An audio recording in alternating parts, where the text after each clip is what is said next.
What's up, guys? John the Basic Expert here, and I thought in this week's video we would do something a little different that I've been meaning to do for a while. Back in July, I got a gift card to Amazon or whatever. People don't know what to get you, so they get you an Amazon gift card, and you can get whatever you want. And for me, I've been always interested in war games, but I've always been interested in solo war games. And as you guys obviously know, I'm into solo role-playing games as well, Scarlet Heroes, and I like those kinds of tools. Again, people get weirded out by that kind of stuff, but it's not a replacement. It's just a different way of playing, right? So let's get that out of the way. I don't want to see those comments in the comments below. I'm just going to make fun of you for not paying attention to the video or the previous video, for not paying attention.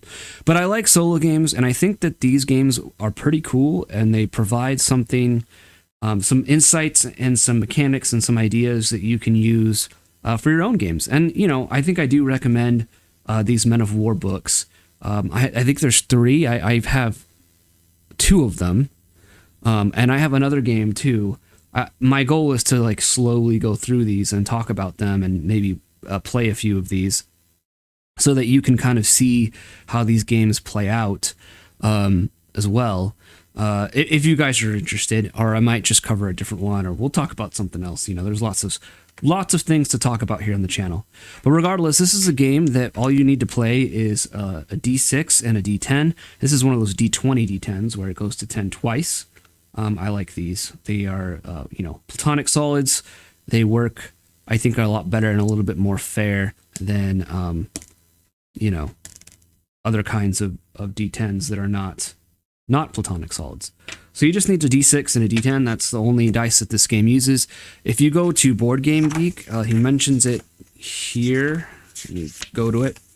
He mentions it right here. If you go to Board Game Geek, let me move this over so you can see it better. You can print up these here,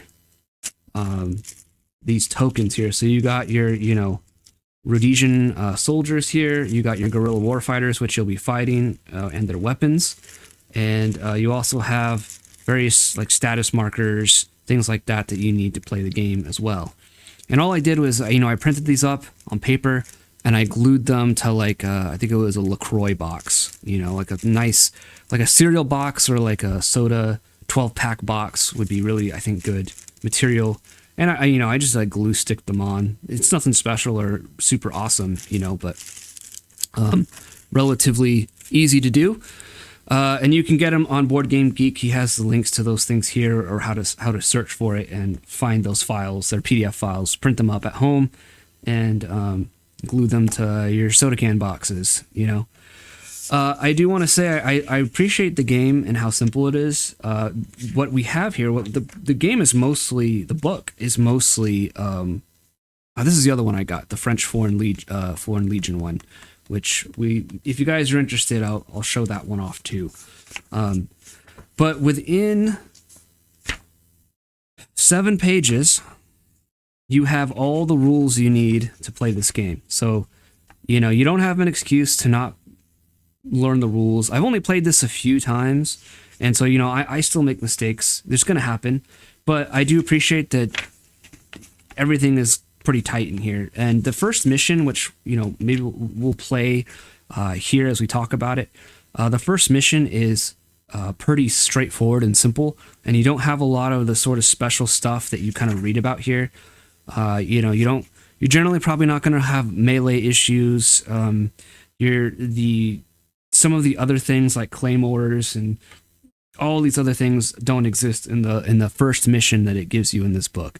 And so that's where we get to these ones, where we get to these player aids. And we have examples of line of sight, which is good to reference. We have terrain and how it affects your movement. You have movement points. Generally, it's 3 for the player character for you, and then enemy characters can move 2, or can move 1 or 2 if they have a leader. And they ignore the terrain, so it kind of balances out in that way. But you as the player, your units are affected by terrain, so you can reference this. And there's these maps here that are pertinent to... And if you want, you can... This is what you pretty much download this PDF file if you go to the Board Game Geek thing. But you've got mission sheets, bunch of mission sheets that you can cut out. Where are the maps? So you have these hex maps here, and you use these to play the game, and you put your tokens down on these. You're rolling your dice, playing the game. You can flip back over, reference line of sight, reference terrain stuff. I think that's probably beneficial to do. I didn't get around to it, but my goal was to scan these and just have them like as taken out. I could cut them out of the book, but I'm a little reluctant to just destroy the book that way. But it's not like this book was super expensive either, so I may end up doing that. I may just get a piece of cardboard or something underneath it here and just X-Acto knife it down the side to cut these pages out. I'm not sure yet. Unfortunately, these are not available on the Board Game Geek thing, and I think who's the author? Joe Fernandez. If you're watching, I would love for you to, if you have them uploaded somewhere, I'd love to find them. But having these being able to be printable would be really nice. So without further ado, let's play the game. I think I don't want to explain too much just right off the bat of how to play. I think probably the best way for us to do it is just let's learn as we go. We'll play the game, learn as we go. So let's play some Men of War, for your Rhodesian Bush War, Forward Together. All right, so we're going to do Mission 1, African Rifles Forward. Mission briefing. Locals have alerted police services of insurgent activity on the outskirts of Umtali. Elements of the Rhodesian African Rifles have been activated and deployed and inserted via truck to the area. Deploy your units on any hex along the east edge of the map and conduct a westward sweep of the area. Do not allow the enemy to escape. So, we have what units are available to us here. So I have 4 African rifles. I have 2 African rifle leaders, 1 smoke grenade, 2 frag grenades, and 2 light machine guns that I can apply to my units here. We have the guerrilla units here, which is there's 1 guerrilla unit with a guerrilla leader. They're going to be on hex C4, which I've already placed in the book. Another guerrilla unit with a light machine gun on D5, and guerrilla team with an RPG-7 on E6. Special rule setup and special rules. Guerrilla leader does not affect the posture of assigned unit. Disengaged posture. Enemy units will move west and exit the map upon entering any hex along the western edge of the edge and expending an additional action point to exit off the map. So I think that NPCs, if I remember correctly, have 2 action points. I believe these guys have 3. So these guys can move, they can disengage, and if they move and are able to reach the edge of the map and escape, they get away. So objectives and victory conditions: engage and eliminate all guerrilla units. Any guerrillas who escape westward constitute an automatic mission failure. So we go. Here we go. All right.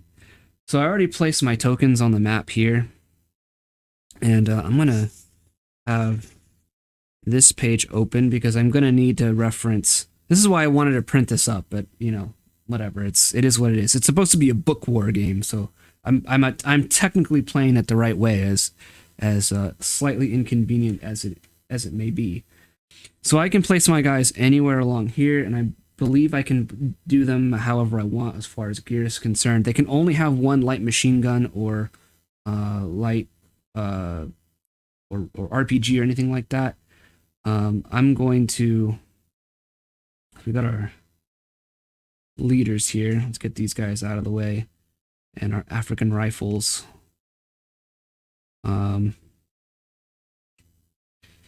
we're supposed to sweep, and I'm trying to think like what would be the best way of doing this.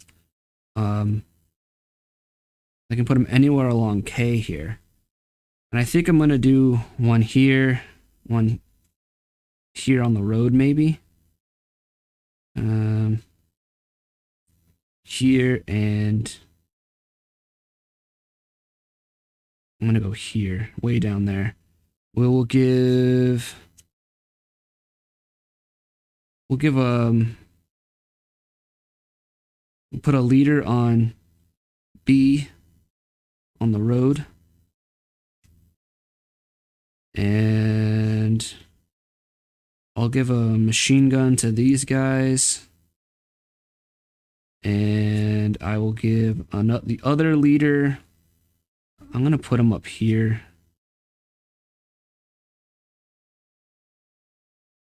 This one. You have another light machine gun. I'm going to give it to the group with the leader here. So I'm just going to know those are attached to it. We'll give a grenade to this guy, and we'll give smokes to this guy. So that's how we'll do it. I believe it starts with us, with the player first, and we have 7 turns to do this. So we're on turn 1 right now. So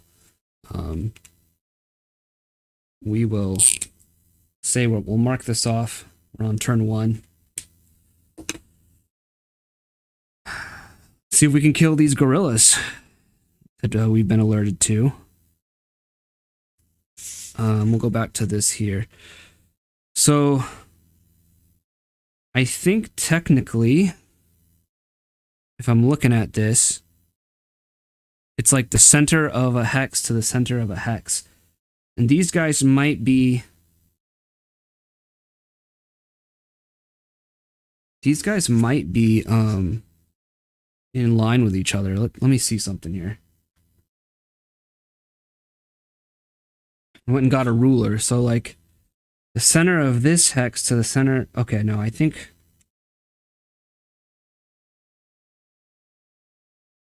No, the forest kind of blocks them there. So I'm going to say line of sight is not there. And it's not going to be there either. These guys probably have line of sight on them here, but they can't really do anything. Same with the guys in the bushes too.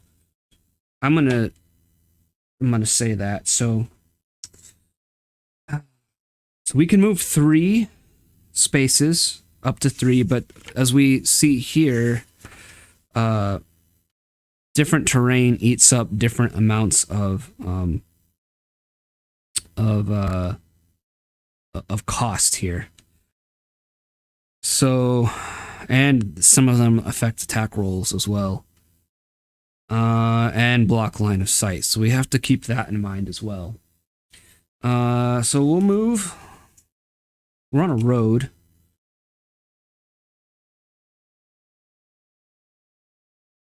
Trail, dirt road.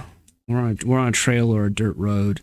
And that eats up 1, so we can move 2. So we're gonna move up the road here. 1, 2. These guys with their rifles. We'll move these guys 1. Let's see. He's moving from clear to a trail, so it's still...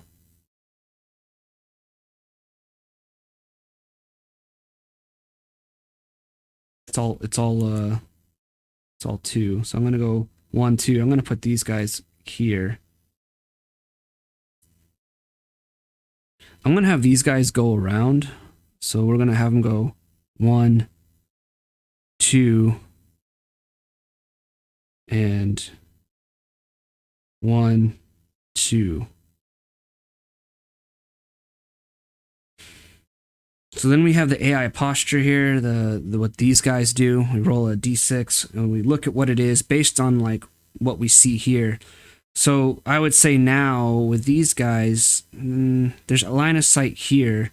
They have a range of 3, or they can use their RPG with a range of 2. These guys have the machine gun with a range of 3. So we'll go with this guy first.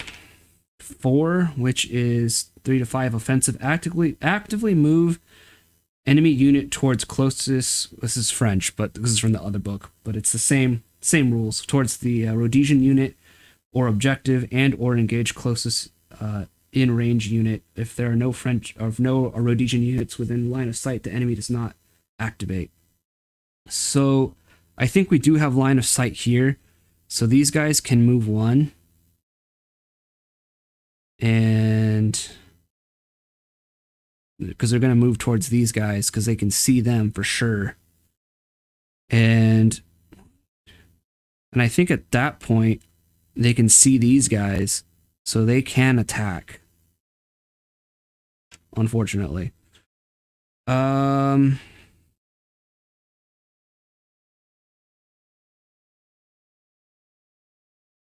So they have a fight power of 2, and then they can't use the RPG to attack them. They'd have to be here, so they have to use their regular guns, and they're not very good, as you can see. So we roll a d10, and they have to hit that number or lower. So they have to roll. So we look at the rules here. Combat equal to the to hit number. The player rolls a d10. A result equal to or lower than the fight power number results in 1 hit to the target unit. So this guy has a fight power of 2, and we should go back to the terrain here. And they are in hills, and there's no modifier. So they just roll straight d10. If they roll a 1 or a 2, they shoot my guys. They miss. So that's good. We'll activate this guy here, see if anything happens with them. 1. Defensive. So I need to put a marker here to know what these guys did. Offensive. These guys are going to be defensive, so I'll get that ready to go. Enemy unit does not move. Fire at Rhodesian units within range and line of sight. They have none. And these guys here. 3.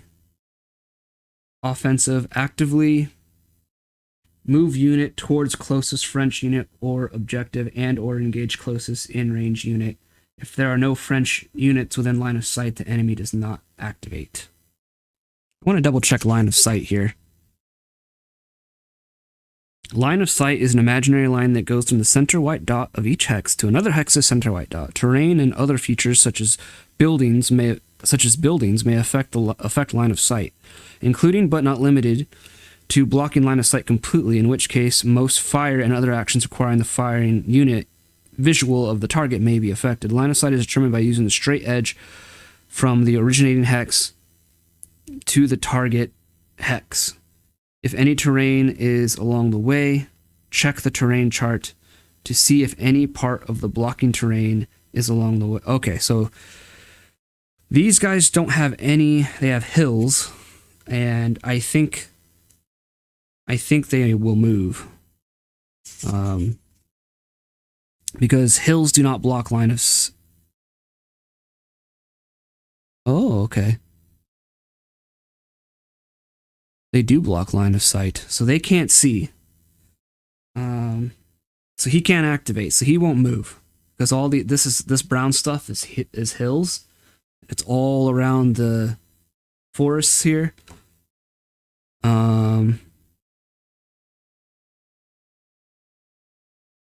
It's sort of blocking their view here, so I'm going to say they can't. And they got hills over here as well.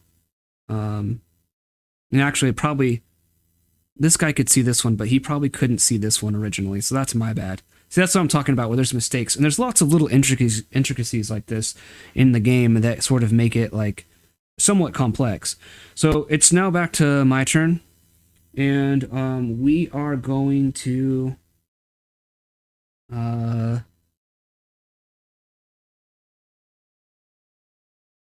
this guy is supposed to be offensive. We are going to move this guy, and we'll go 1, 2 to here. And I don't think they can't hit anything. I'm going to use the action point to move again to 1. I'm going to go here. And we'll have them shoot at these guys here. So these guys have a fight power of 4. So I got to roll a 4 or less in order to hit those guys. If I hit them, they get a wound. If they get hit again, then they're done. So, and they miss. So that's awesome. We will have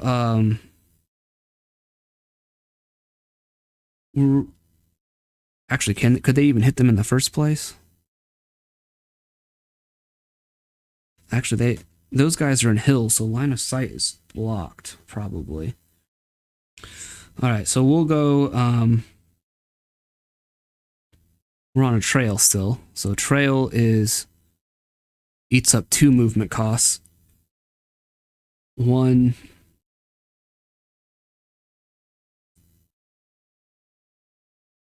I'm gonna go to here too. These guys have a grenade.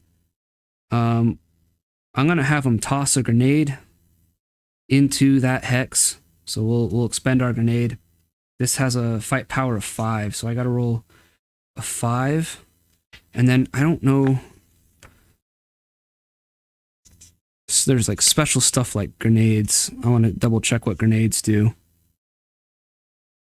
Squad weapons and grenades add the listed firepower strength to units that can carry them. Squad weapons may also include range limitations that only apply to particular weapon systems. Fragmentation and smoke grenades have a maximum range of 1 and single-use item. Their number is dictated by the mission card and marked by their mission sheet accordingly. If an LMG or RPG is assigned, what happens when you throw a grenade? I think it just wounds them. We'll do it. It's worth it. So we're going to toss a grenade at those guys. And that's a waste, because that's a 7. So wow, we're sucking right now. They lob a grenade, they miss. And now they're probably in range of the enemy's thing. I'm going to have them, because they're adjacent, I'm going to have them shoot. They have a... Because they moved, they lobbed a grenade. They have 3 action points. So they moved, lobbed a grenade. I'm going to have them shoot at them now. With 4, and they have a +1 because of their machine gun, so they have 5. I have to get 5 or less, so we do wound these guys. So now they're at half strength, so they only hit on a 1, and they have to roll a d6 and get a 3. So 1 more hit and those guys are dead.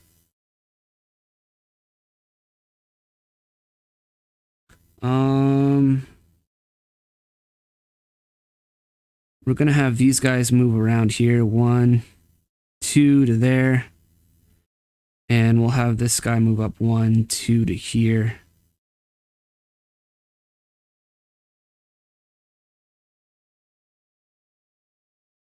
And, okay, so there's no... Okay, I see. I don't think line of sight is actually blocked. So, we're going to have these guys shoot at these guys. And they have their machine gun. They have a leader who gives them a +1. And they will shoot. And plus the light machine gun that is in range. So they gotta get 6 or less. 3, so we kill these guys. Heck yeah. 1 down.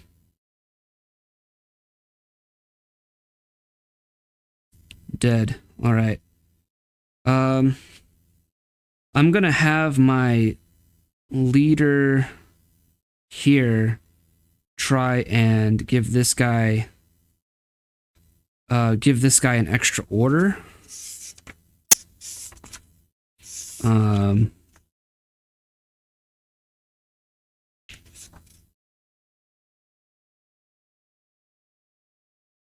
Radio communication. All leaders are equipped with a radio to communicate orders to units beyond their hex and or request fire support. In order to use a radio, the leader may once per turn roll 1d6. A result other than 1 or 6, the leader establishes radio contact, which provides the receiving unit 1 additional action point. Good order only. So we are good to go. We're going to have this guy use his to give this guy an extra order, and we'll use this guy to give his order to this guy. So if I just got to get a 2 to a 5. We're good on this one. So he gets an extra order. I'm going to have him move 1, and it's going to get eaten up there in the hills. And then this guy, we'll give him an extra order of to this guy. And no radio contact could not be maintained because I rolled a 1. And I didn't mark off the turns here, so we need to do that. I don't remember what turn we're on. This is the start of turn 2. All right. So this guy's turn.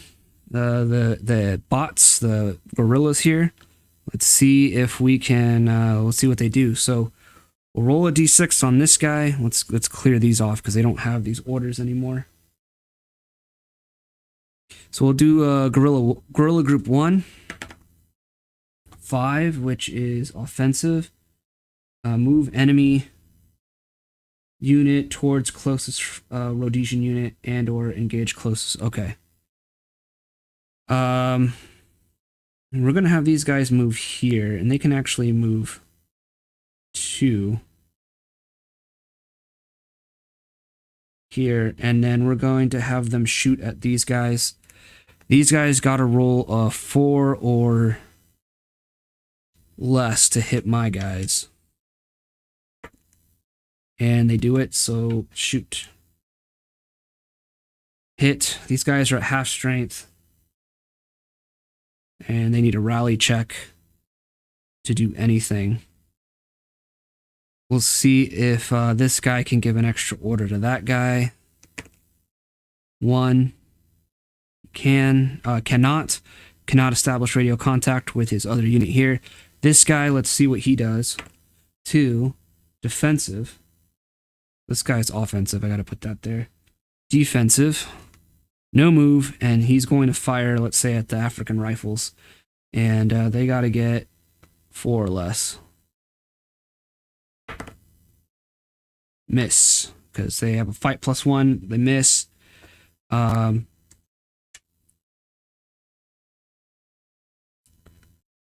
think, how many action points do the bad guys have?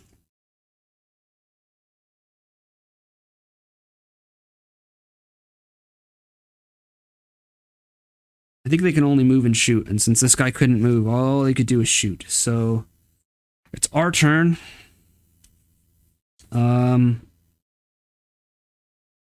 Let's look at the rally check rules. I don't remember if it's a D6 or a D10. I hope it's a D6, because trying to get a 2 or less on a D6 is easier than getting a 2 or less on a yeah, it's a D6. Equal or lower than the modified one. All right. Let's just start with this guy, with these guys. Let's see if we can rally them, since they've taken some casualties. So we got to do a rally check first with those guys. 1, perfect. That's the number over here on the side, which is 2. That's the rally check number. So over here, these guys have a 3. These guys have a 3. These guys have a 2. But I'm probably not going to hit these guys here because they can only hit on a 2 or less. But, you know, it's worth a shot to try it. 10. It's a miss. I'm going to give them another shot. 6 or 9. That's a miss. We'll have this guy. He's going to attack them here. And he has 3 action points, so I think I'm going to do 3 shots at them. So 3, I had to roll a 5 or less, so that hits. So these guys are hit. And they'll have to do a rally check. I'm not going to put a token there for that, because the wound marker tells us that we know those guys need to do it. We're going to hit them again, because we got to kill these guys. 2, excellent. So we kill these guys. That squad is gone. We will have these guys move up to here and engage these guys here.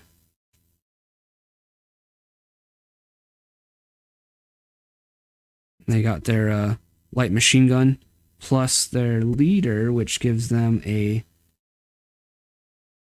+1.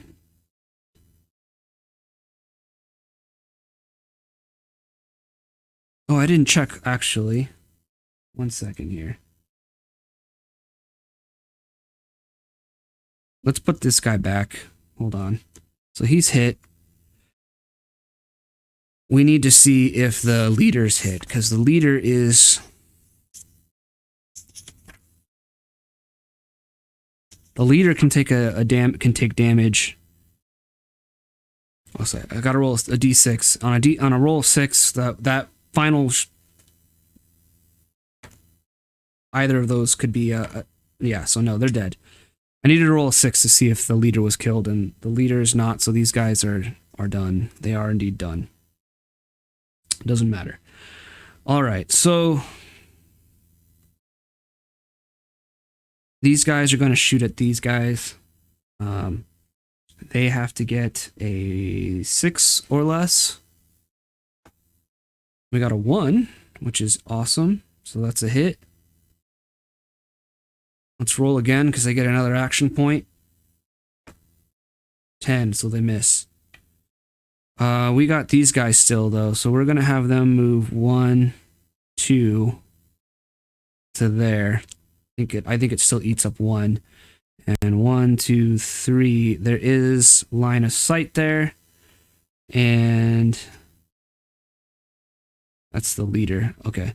So we gotta roll a 5 or less with these guys to see if they can finish these guys off. They miss. They moved, they get 3 action points, they get actually another shot. So let's see if they can finish off these gorillas.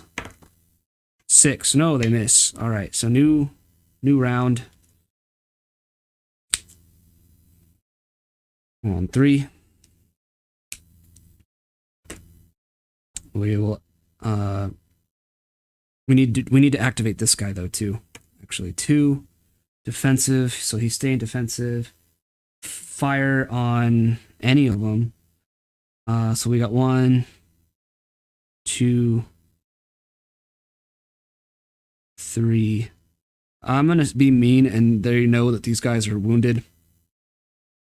So these guys are gonna shoot at these guys, but first I gotta do a rally check. I gotta roll a 3 or less to even see if they can do anything because of their morale. They cannot, so they cannot do anything this turn. I needed a 3 or less. I rolled a 6. So it's round 3, African Rifle's turn. We'll start with these guys, just because they're wounded and we need to check. So 2 or less, they can do something. That's awesome. 2 or less to see if they can hit. They miss. I'm gonna shoot again. They miss. Shoot again. They miss. I mean, I didn't expect much, but you know, it is what it is. We'll have these guys now shoot at these guys. We're gonna do it 3 times. 9 is a miss. They need a 5 or less. 1, so that's enough to kill them. Our mission is successful. We killed all the gorillas. So that turned out pretty good. I've played this, it's funny, I've played this mission a couple times before trying to learn the rules. I feel like this is a good mission to just kind of play on repeat if you're interested in that and learning the game. In order to figure out how to play the game. I think I still get stuff wrong, but it just comes with practice, you know. And it's a solo game, so it's like if you get it wrong, I'm only cheating myself. I'm only screwing up myself. But I do want to learn how to play it better and more correctly. I do like this game though, and I think that it's a neat war game. There's other missions as well, so let's get these guys off the page here. And you know, you got, I think there's 7 missions in here. More, okay, 9, 10. And this one's huge, so you know you can do a lot of fun stuff with this one. And on this one, you combine the maps. So for this one, I'm gonna have to. I am gonna probably have to scan these pages and print them up, and cut them out and everything, and put them together to make one big map, because I didn't realize that. I haven't played that mission yet, so that's cool. And you can see how the maps kind of tie together in this way too. So that now that I know that, you know, like this one, you have 1 and 3 above each other. 1 and 3, 1. So 2 and 4, 3, 4, 1. Okay.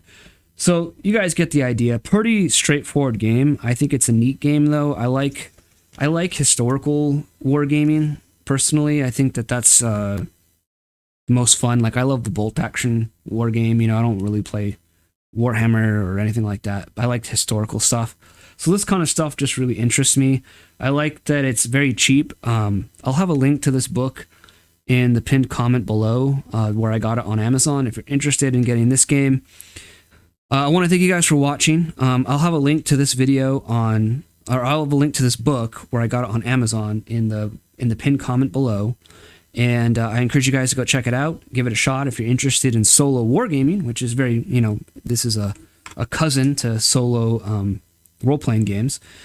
We were successful in our mission today, but, as we go through this, or as I go through this, I might not be as successful. And I like that there's different missions. You can go through mission 1, 2, 3, all the way up to 10, and they get successively more difficult and ridiculous. So I think there's a lot of replay value in this. You could easily construct your own scenarios if you wanted to. You could do some research on the Rhodesian Bush Wars. He says in the introduction here that all of these are based on actual historical battles that occurred, that apparently he did research on, the author. At least that's from my understanding. They're at least inspired by these real situations. So you could easily do that yourself or construct your own with this game. And I think that'd be pretty fun.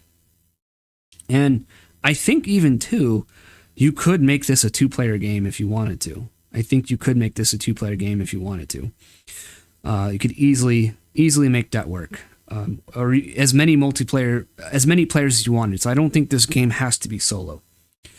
But that's going to do it for this video, guys. Check out the pinned comment below. I'll also have links down there to my other art channel that I started, where I'm posting some of the sketches and things that I do. And you can, be awesome if you could like and subscribe that channel as well. Check out my pinned comment below also for my Substack. And if you want to support the channel, you can do so right here on YouTube or on Subscribestar or on the Gilded server. Links to all that are on the Substack as well for everything else outside of supporting here on YouTube. Thank you guys for watching. I hope you enjoyed this video. I hope you check out Man of War, one of these solo war game books. I think they're neat. And I'll catch you guys on the next video. Peace out.